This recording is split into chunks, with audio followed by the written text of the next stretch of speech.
Bendiciones, hermanos y hermanas, que Dios les bendiga. Y el tema que quisiera compartir en el día de hoy es esta pregunta: ¿es el comunismo una religión o no?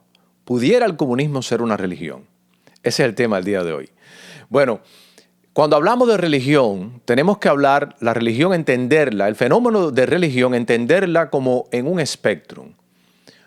No se puede entender el tema religión solamente en un solo punto. Por ejemplo, existen las religiones tradicionales, lo que nosotros entendemos o lo que podemos referirnos como las religiones tradicionales. El cristianismo, el islam, el hinduismo, el judaísmo, etcétera y demás. Para muchos cristianos, el cristianismo no es una religión. Bueno, eso requiere otro video.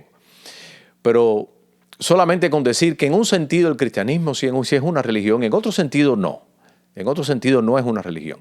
Pero bueno, existen las religiones tradicionales que normalmente nosotros conocemos. Religiones que se tratan, o por lo menos tratan de hablar acerca de lo sobrenatural. No quiere decir necesariamente que esté basada en lo sobrenatural, pero por lo menos tienes aspiraciones trascendentales que van más allá de la experiencia humana de los 5 sentidos. También tenemos en el mismo espectro, cuando hablamos de religiones, tenemos también que pensar en religiones científicas. Cuando me refiero al tema de religiones científicas, no a una religión que ha sido probada según la ciencia, no. Me refiero a este extraño fenómeno que ha tomado por sorpresa a muchas personas que pensaban en un momento, especialmente los humanistas, que la razón por las cuales existen religiones en el mundo se deba a la ignorancia del ser humano, y que a medida que el hombre fuera avanzando en sus conocimientos de su medio ambiente y de sí mismo, iba a encontrar explicaciones acerca de las experiencias humanas y soluciones a los problemas que nos aflejan, en este caso las enfermedades, etcétera y demás, y que esos avances y esos entendimientos con el tiempo iban a hacer que la religión pasara a un tema irrelevante, ¿no? Porque según este punto de vista, la religión simplemente es un intento del hombre de refugiarse de las cosas que no entienden, pero a medida que las empieza a entender, la religión no va a ser necesaria y va a ser cada vez más irrelevante. Bueno, con el paso de los años, lo que hemos visto es que con el avance científico y técnico, ese propio avance científico y técnico ha dado como resultado nuevas religiones que antes no existían, que se basan precisamente en los avances de la ciencia. Quisiera mencionar solamente 2 ejemplos. Uno son aquellas religiones, sectas y cultos que tienen que ver con el fenómeno ovni, el fenómeno extraterrestre, el fenómeno del universo y toda esta explosión en conocimiento acerca de la astronomía. Bueno, eso ha dado también como resultado el renacimiento de muchos cultos y muchas sectas. Una de ellas, que sí voy a mencionar, por ejemplo, en el 1996, si mal no recuerdo, 96, 97, un culto muy famoso. Cuando digo un culto lo uso en el sentido en inglés. Quizás debiera decir una secta mejor, es la palabra más apropiada. Aquí en los Estados Unidos, en San Francisco, que se llamaba o se llamó Heaven's Gate, Puertas del Cielo o Puerta del Cielo, Heaven's Gate. Y Heaven's Gate se trataba de un culto de un profeta que se llamó Applewhite, si mal no recuerdo, y había un cometa que venía y en la cola supuestamente del cometa había una nave de unos seres extraterrestres que estaban contactando supuestamente a este señor Applewhite y con el propósito de llevárselos a todos ellos para el planeta, porque aquí iba a haber como una gran hecatombe, una gran tribulación, etcétera. Usted pensaría que ese era un culto de personas, o una secta, mejor dicho, de personas de bajo nivel escolar, o de poca educación, de poca información, y es todo lo contrario. Heaven's Gates fue hecho por personas adineradas y fue hecho por personas inclusive que eran hasta profesores de universidad, de ciencias y filosofía. Entonces, ese fue un ejemplo de un culto y tristemente, ¿cómo terminó aquello? Aquello terminó en una tragedia, en una mansión en San Francisco donde se tomaron un refresco, hicieron una cena, se tomaron un refresco, se envenenaron, porque eso fue lo que supuestamente ese ser extraterrestre les estaba diciendo por medio de este profeta.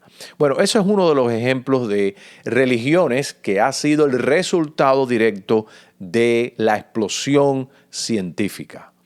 Pero no son los únicos, también están los famosos raelianos. Usted lo puede encontrar, este culto, esta secta, esta religión científica, por así decirlo de esa manera, que se basa en los descubrimientos científicos, tiene que ver más bien con el asunto de la clonación y del ADN.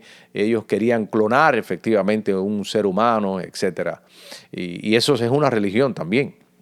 Entonces, cuando hablamos del tema de religión o pensamos en religión, no podemos pensar solamente en un punto. Tenemos que pensar en un espectro. Tenemos que pensar que va más allá simplemente de las religiones tradicionales que normalmente conocemos. Pero hay otro punto en este espectro también, que son las religiones políticas. Y la pregunta es si es cierto que la política, no solamente las expresiones sobrenaturales, no solamente la explosión científica, pero sino algo tan banal o tan, no sé, como la política, si es cierto que eso pudiera dar lugar a religiones. Y bueno, no me estoy refiriendo a religiones politizadas. Una religión politizada es diferente a una religión política. Una religión politizada es una religión cualquiera, seas de estas de las que salen por la ciencia, que nacen por medio de la ciencia, como resultado de la ciencia, o religiones tradicionales, las cuales han sido penetradas y secuestradas por grupos políticos, por ideologías políticas, y usan la religión para beneficiar un partido político específico o una ideología política específica. Eso es una religión politizada. Y eso existe, es un fenómeno que se ve todos los días. Y existe lo mismo desde la derecha que desde la izquierda. Desde la izquierda, un ejemplo sería de una religión politizada, sería el cristianismo. En la década, yo me imagino, en la década del 60, 70, 80, 90, por ahí, en Latinoamérica con la teología de la liberación. La teología de la liberación fue el intento del ala marxista de penetrar el cristianismo y convertir al cristianismo en una especie de movimiento de ayuda social, simplemente. ¿No? Es simplemente ayudar a los pobres, los oprimidos son los pobres, etcétera, etcétera. Entonces, eso fue muy popular en Latinoamérica y por mucho tiempo la teología de la liberación trató de adentrarse dentro del grupo evangélico o los protestantes, y hubieron algunas iglesias y algunos pastores, algunos teólogos liberales que sí se sumaron a ese intento. Pero ahí vemos un intento del marxismo por penetrar, coaptar y manipular realmente el cristianismo y tratar de diluirlo simplemente en una expresión social. Pero no podemos pensar solamente que esto ha sido un intento de la izquierda, porque la derecha también lo ha hecho en su momento, especialmente en los Estados Unidos. Históricamente, casi todos los presidentes, con la excepción, a mi modo de ver, del presidente Obama, casi todos los presidentes han aludido a alguna tradición cristiana. Aunque sus hechos y sus decisiones después demuestran lo contrario, pero de alguna manera se han acercado durante sus campañas y se han buscado el apoyo de ciertos predicadores, de ciertos líderes famosos, de ciertos pastores, para ellos también lucir como que son cristianos, etc. Tradicionalmente eso ha existido. Y eso es un ejemplo de cómo es que la religión se puede politizar. Pero lo que estoy hablando hoy, el tema de hoy, es que si el comunismo es una religión o no. Y yo les propongo que sí, el comunismo tiene rasgos de ser religión, pero no solamente el comunismo en sí, sino también todas las ideologías totalitarias, en este caso el nazismo, el fascismo y en este caso el comunismo también. Y les voy a explicar por qué. Por ejemplo, una de las características que tiene el comunismo, que lo convierte en una religión, es, entre muchas, es que tiene su Dios. El Dios del comunismo es Marx y Engels, pero especialmente Marx, ¿no? Es el marxismo. Tiene su Biblia también. Su Biblia es Das Kapital, la obra de Marx. Fueron 3 volúmenes. Una se escribió estando él en vida. Los otros 2 volúmenes la publicó Engels después de la muerte, de manera póstuma, ¿no? Después de la muerte de Marx. La Biblia o el texto ortodoxo de lo que es el marxismo son 2 realmente. Es Das Kapital y el Manifiesto Comunista. Esos son los textos, podemos decir, sagrados de lo que define realmente y lo que articula y explica lo que es un partido comunista o lo que es una ideología realmente marxista. Esos son los 2 textos. De ahí para allá, toda la otra literatura que se desprende son simplemente comentarios. Obviamente, son comentarios y son maneras de aplicar toda la escuela, por ejemplo, de Frankfurt, una escuela de política, que fue una escuela política en Alemania, y comunista, realmente, de izquierda. Pero todos los grandes pensadores que salieron de ahí simplemente no fue más que un intento de comentar y aplicar las enseñanzas de Marx. Entonces, el comunismo en este sentido tiene su Dios, tiene sus textos sagrados, tiene sus profetas, tiene sus predicadores, tiene sus sacerdotes, tiene sus líderes. Tienen, por ejemplo, Lenin, Fidel Castro, Ernesto Che Guevara, todos los demás que han existido a lo largo de la historia, que quizás usted está más familiar que yo. Estas son personas que fungen como los voceros de esta ideología. Tiene su templo también, ¿no? Su lugar de reunión, su sede, el Partido Comunista, tiene su edificio. El comunismo tiene, como una religión, también tiene su música. Como el cristianismo tiene sus alabanzas y otras religiones también. Bueno, el comunismo tiene sus cantos que le cantan a la ideología. Muy diferente esto a lo que se ve en la derecha, en los partidos tradicionales. Eso no es muy común. Pero el comunismo tiene sus canciones, protestas, y tiene sus cantantes, tiene su arte también, como una religión. De hecho, el cristianismo es la fe o la religión, podemos decir, más artística que uno puede encontrar. Es una religión que canta las grandes composiciones y compositores y la riqueza cultural en el arte, en la música sobre todo, en coros, en cosas que el cristianismo ha generado a lo largo de los años. Es increíble. El arte, la pintura, etcétera, la literatura. Ha sido una religión realmente rica en desarrollar una cultura y una identidad realmente cristiana. El comunismo igualmente, el comunismo ha hecho lo mismo. El comunismo ha desarrollado un arte propio, una iconografía también, sus propios simbolismos. El cristianismo, el símbolo del cristianismo más conocido y principal es la cruz, ¿no? Que en casi todas las denominaciones cristianas habrá mucha diferencia, pero todos estamos unidos en cuanto al tema de la cruz y lo que eso significa. Entonces, el comunismo también tiene su iconografía, también tiene su simbología también. No solamente el comunismo, pero el nazismo también, ¿no? Y el fascismo también. Porque no estamos hablando de solamente un partido normal de política, gente que creen de algo para elegir un presidente, una manera de administrar un país. Esto es algo mucho más profundo, esto es algo mucho más serio, esto es algo mucho más complejo y algo pero mucho más poderoso realmente que un mero partido que alguien haya creado. Además de tener su arte, además de tener su música, tiene también sus sedes. La sede del Partido Comunista funge como su templo, el lugar de reunión, ese es el lugar sagrado, ¿no? Ahí es donde van los revolucionarios, los comunistas a edificarse en su entendimiento. Pero usted pudiera decir que estas cosas las tienen los otros partidos normales. Y no, fíjense, cuando usted pasa a la derecha, yo estoy tratando el comunismo, el fascismo y el nazismo como partidos de la izquierda. Realmente son partidos de la izquierda, ¿no? Porque lo que buscan es el fortalecimiento de un colectivo y aplastan al individuo, honestamente. No empoderan al individuo, empoderan a un grupo selecto del colectivo, que ese grupo es el que se representa en el Estado. Entonces el individuo realmente no cuenta, lo que cuenta es el Estado, es el colectivo.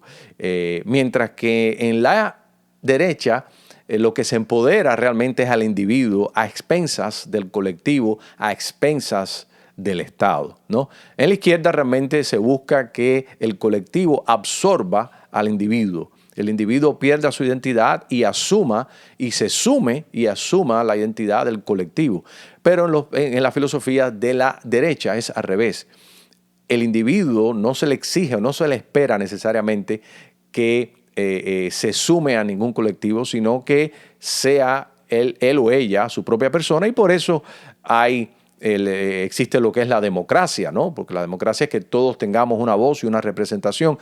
No es la definición de democracia, pero bueno, es parte, es característica de una sociedad democrática. Entonces los otros partidos no tienen estas características, esta identidad, esta iconografía, este celo, esta cantidad de textos. Realmente no es algo que abunda, pero lo más interesante, lo que más convierte realmente a estas ideologías de izquierda, lo que es el nazismo, lo que es el fascismo y lo que es el comunismo en religiones políticas, es la negación de la razón, es el fanatismo ideológico, es el compromiso, es el celo, es la vehemencia en contra de los hechos, es una fe ciega, es un espíritu fanático realmente. Ahí es cuando realmente se ve la gran diferencia, ¿no? Una de las cosas que tiene el comunismo es, por ejemplo, la historia que tiene de ser un fracaso realmente, de crear serias secuelas en el individuo y en los pueblos, de todo tipo, antropológicamente, psicológicamente, existencialmente, culturalmente, políticamente y económicamente para los pueblos. No ha existido un solo país que haya aplicado las doctrinas de Marx y que haya triunfado y que haya desarrollado ciudadanos más libres, más plenos y ciudadanos más prósperos que los otros. Eso realmente no ha existido en pero muchos años. Y a pesar de haberse aplicado en diferentes regiones del país con diferentes culturas, en África, como ustedes saben, en Latinoamérica, en los países de Europa, en los países de Asia, y no importa dónde llegue esa filosofía o esa religión, realmente no prospera, y los que se adhieren a ella tampoco prospera.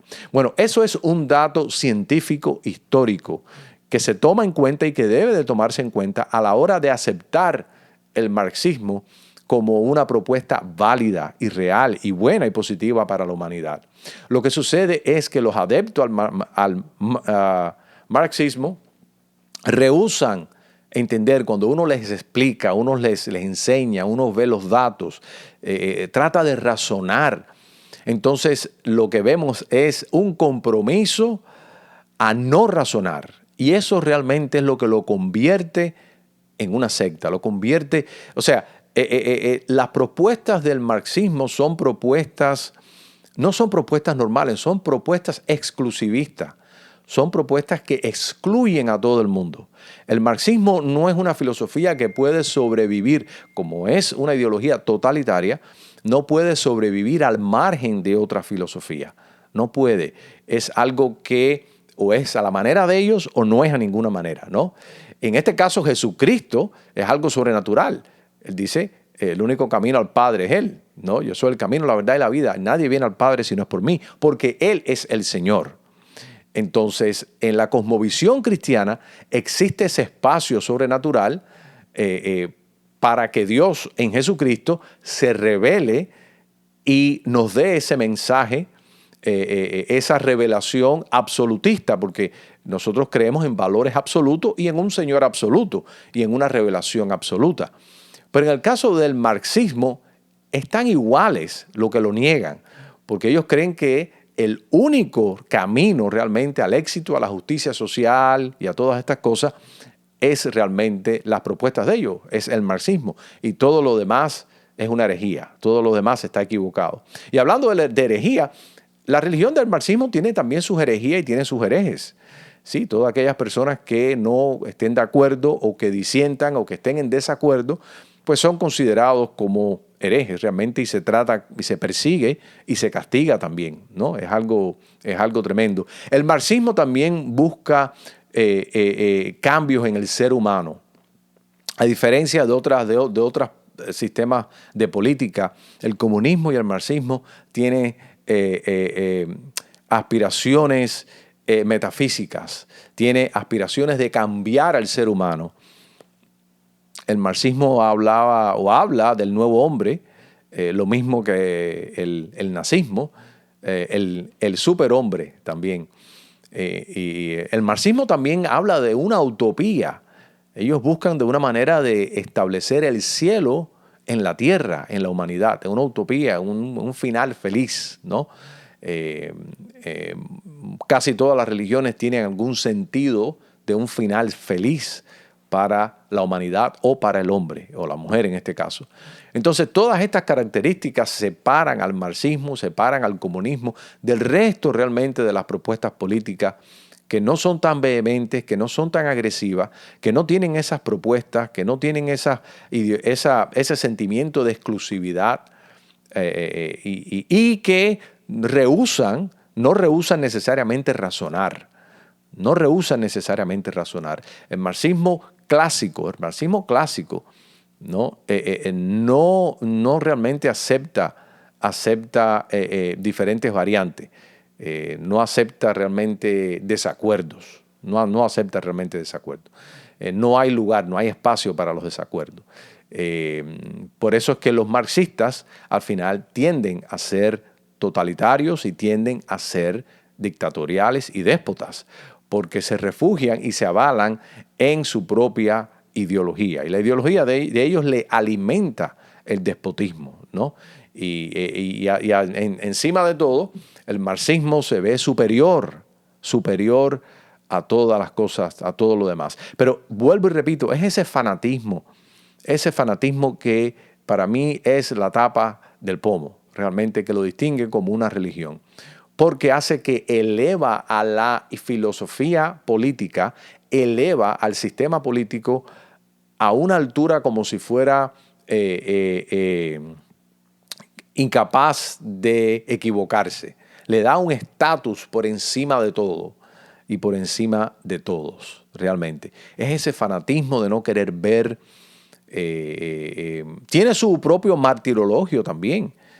Tiene su propio sacrificio también, ¿no? En el caso del cristianismo, la felicidad y la salvación para el hombre, es cierto que el cristianismo propone que no llega sino es por medio de un derramamiento de sangre, pero ese derramamiento de sangre es el derramamiento de la sangre de Jesucristo, el Hijo de Dios, el Cordero de Dios, por medio del cual nosotros somos limpios de nuestros pecados y somos reconciliados con Dios.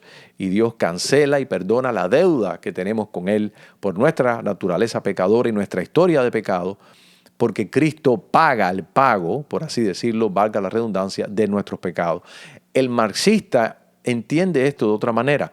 Él también entiende que no hay cielo, no hay utopía sin derramamiento de sangre. Y por eso es que tienen todas estas revoluciones que son más que masacres colectivas, abusos, atropellos y grandes sufrimientos para grandes pueblos que buscan imponerse a la fuerza y derramar no la sangre de un inocente, sino derramar la sangre de millones de inocentes, porque para ellos, al fin, el fin justifica los medios. Es una ética. El marxismo tiene su propia ética también.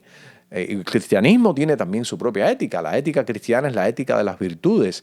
La ética del marxismo es una ética maquiavélica. El fin justifica los medios.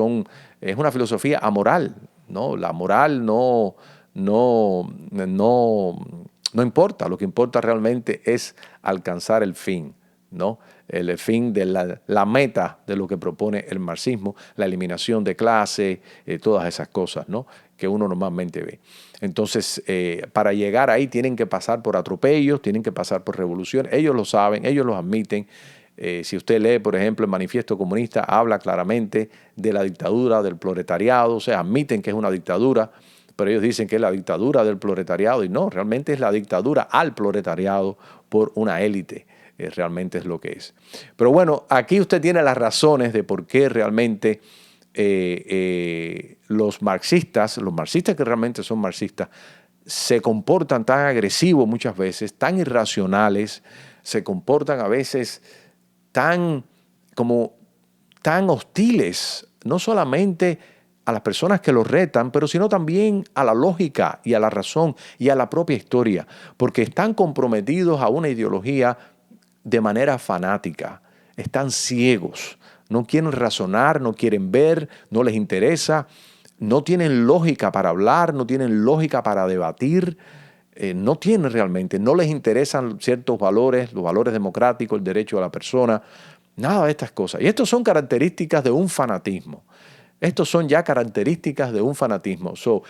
El comunismo es una filosofía que tiene una fuerte organización, tiene sus textos sagrados, tiene sus predicadores, tiene su sede, tiene su propio arte, tiene su propia cultura, tiene su propio lenguaje técnico. Ellos hablan de la lucha de clases, de la palabra capitalismo. La palabra capitalismo la inventaron ellos. Fue una palabra que la inventó realmente, o el que la más lo usó fue Karl Marx. No fue ni Adam Smith en el 1776 en su libro de las riquezas de las naciones. Ahí no se habla realmente de la palabra capital, no se menciona realmente, si acaso una o dos veces, pero Adam Smith nunca usó, que Adam Smith es el defensor o el defensor más clásico que podemos decir nosotros de lo que es el capitalismo, que sería lo opuesto al comunismo o al marxismo. Sin embargo, fue realmente Marx el que usó esa frase una y otra vez. O sea que ellos tienen que inventar su propia terminología para que su propia teología haga sentido, ¿no? Esto se diferencia mucho, como había dicho, de los cualquier otro partido que no tiene esa vehemencia, no tiene esa organización, no tiene esa estructura, no tiene ese ímpetu intelectual, no tiene ese llamado, no tiene ese martirologio, no busca crear su propia identidad de esa manera, no busca convertir a sus adeptos en personas realmente irrazonables, hostiles a toda otra manera de pensamiento. Entonces, ahí lo tenemos. Sí, es cierto. El marxismo realmente, como el fascismo, como el nazismo, son ideologías que son religiones políticas. No son religiones tradicionales politizadas, son sistemas políticos que se tratan y se han elevado al nivel de dedicación, de vehemencia, de articulación, al nivel de una religión. Esto realmente es lo que es. El marxismo y el comunismo es una religión.